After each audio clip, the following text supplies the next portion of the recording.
First time in a few years that HPE Discover was in person. And I got to tell you, overall, I thought it was a very good event. And I look at events from two vectors. So first of all, did I learn something new about the company that gives me a different point of view about it? Check, and I'll talk about that later. And secondly, was it an efficient use of my analyst time? I mean, when you really think about it, Daniel, we get paid by the hour, right? And the only thing we can't duplicate is time. So efficiency and effectiveness is high. And I'll start off by giving the AR team and the comms leadership some kudos.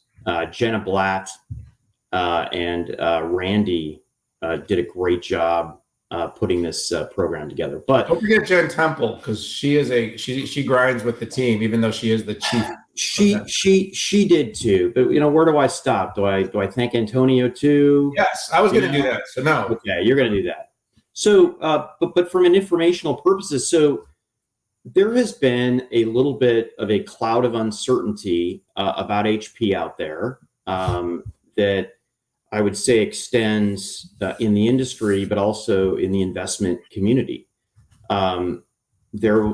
Quite frankly, HPE strategy involves a lot of software and a lot of as a service. And if you look back 5 or 6 years ago at HPE software, it wasn't a very pretty look. So I totally understood the skepticism.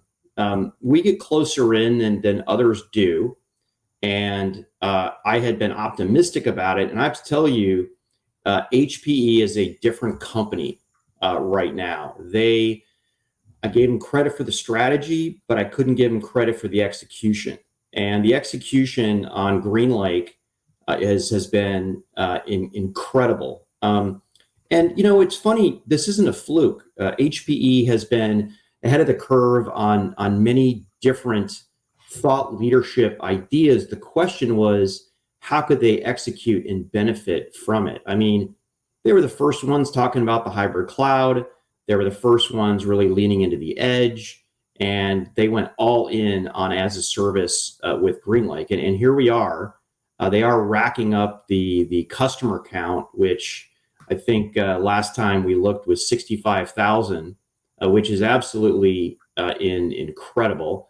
But also, what's more impressive, or as impressive to me, is the amount of services. And it's funny, there are 70 GreenLake services out there, and there are so many you couldn't fit it on one slide. Kind of reminded me of kind of how AWS rolls out things, right? When they're trying to show a show of force, they put a ton of things on the slide so you can barely see them. And that's the point. And I have to give people like Flynn Malloy some credit on the marketing side for that. So from an announcement standpoint, 3 announcements stood out for me. First of all is data fabric. I've been talking about the challenges to multi-cloud and hybrid cloud, and that was the fact that you had to have a consistent data security, data and security and networking fabric. Otherwise, you can't very easily work with multiple clouds. Private cloud, and I won't talk a lot about that because that's the article that you wrote about, but basically your own VM container and bare metal that also connects with public cloud services. So great momentum here. And although it's kind of dangerous for an industry analyst to pick a leader in a certain space, I think the way to credibly do it is have a point in time. And I can definitively tell you, I believe that HPE is the leader right now in on-prem cloud-like services. But we're first inning in a 9-inning game, and companies like Dell Tech and Cisco and Lenovo are not resting at all, and they're racing right now to deliver as many as-a-service capabilities as they can. Yeah, you hit a lot of good points there, Pat. And because there were so many products rolled out and services rolled out, I think it's better to kind of take a macro view on what happened. I mean, there were some cool things outside of GreenLake. The Ampere Proliant launch is interesting, going in on ARM, trying to be a bit of a leader, a bellwether there.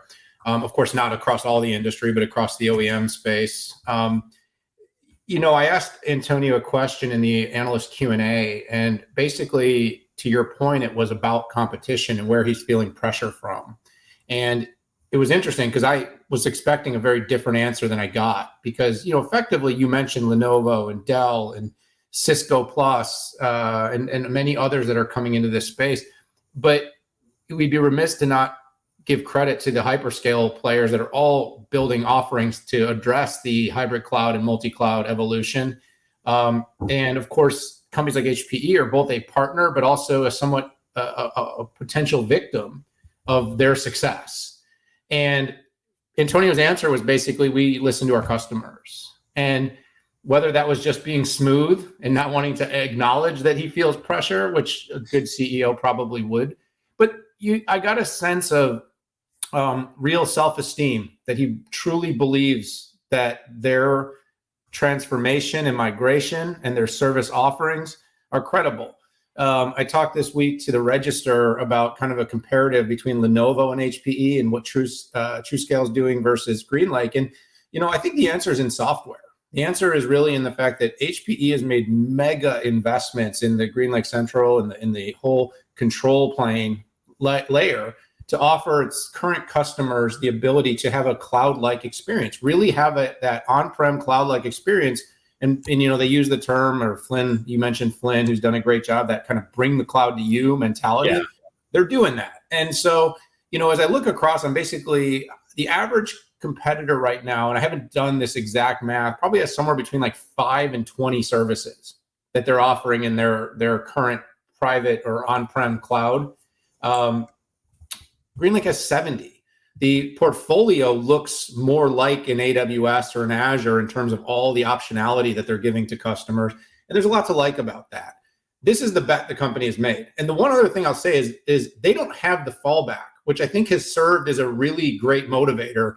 These other companies really all have these really significant pots of gold that they fall back on. And that doesn't mean they won't be successful. They probably will be. But HPE had no other option. From 2019, that timeline when Antonio initially announced that everything was going to move to as a service, that's been the focus of the company. If they don't succeed here, there's a risk the company doesn't succeed. That's great motivation for success. Death is always an amazing motivator. It's an amazing motivator, Pat. And Antonio, to your credit, and I hope you're listening, I know you do sometimes, and we've always enjoyed having you on the show. You did a deserved victory lap when you were able to say that you accomplished, mission accomplished. You should have held a banner up, would have been very presidential. But at the same time, the work starts here, because now you've got the 70 services. Now it's about getting adoption, gaining momentum, and growing, because as you grow the recurring revenue, the other revenues do slow a little bit in terms of those CapEx revenues. And, everybody wants growth. So great show, strong event, well put on by the team.